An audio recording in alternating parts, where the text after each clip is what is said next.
Franck Nicolon annonce sa candidature aux élections législatives sur la 10e circonscription, celle du vignoble nantais, avec l'étiquette Europe Écologie Les Verts, accompagné par ses co-directeurs de campagne, Anne Héon de Valette et Raphaël Romy. Alors une candidature qui arrive dès le mois de février, parce que nous sommes sur un territoire qui est en forte attente par rapport à l'écologie politique. J'ai été sollicité par de nombreux amis, par des citoyens et des acteurs locaux pour présenter ma candidature pour Europe Écologie Les Verts.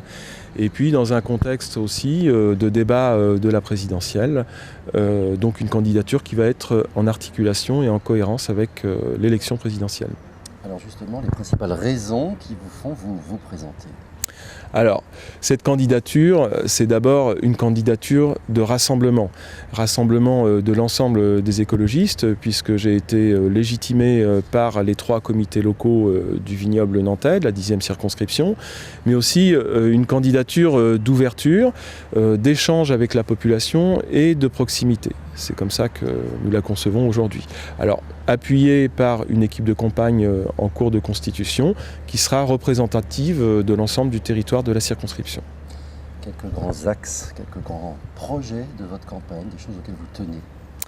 Alors, les valeurs qui me font me présenter sont d'abord les valeurs qui m'animent en tant qu'élu local, en tant que maire adjoint de Clisson et conseiller communautaire, et qui font qu'aujourd'hui, je peux dire que l'écologie politique, je la pratique au quotidien par des réalisations concrètes. Et donc, ce qui compte beaucoup pour moi, c'est d'être en dehors de la langue de bois et de pouvoir traduire en actes notre discours et notre projet écologiste.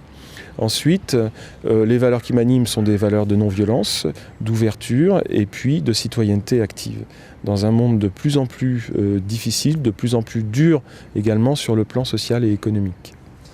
Il y aura dans le même temps, pas sans le savoir, une élection présidentielle qui risque peut-être un peu d'occulter ces législatives. Soutien à Eva Joly? Alors, bien entendu, soutien à Eva Joly. Eva Joly qui a fait ses preuves elle-même en tant que juge, qui a fait une œuvre de salubrité publique, qui a fait une œuvre politique en assainissant la vie publique et la vie financière française, et qui n'a plus à faire ses preuves justement en ce qui concerne un véritable acte d'engagement, un engagement politique concret au service des Français.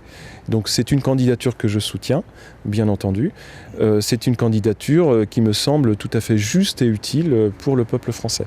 Sur un plan plus local, il y a quelques projets en panne. Vous souhaitez qu'ils redémarrent?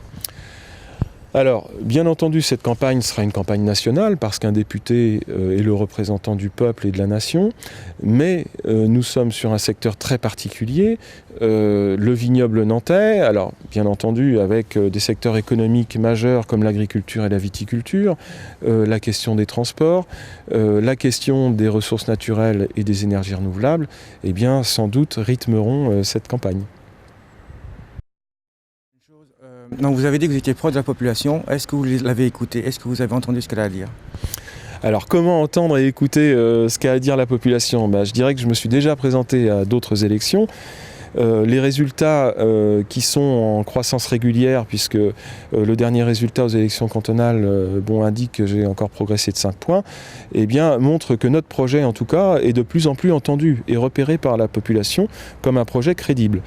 Donc, à travers cette campagne des législatives, nous allons mener un certain nombre d'actions pour aller vers la population. Alors bien entendu, le porte-à-porte habituel et la présence sur un certain nombre de lieux publics, mais aussi des cafés écolos et puis des outils internet et informatiques qui seront de plus en plus performants.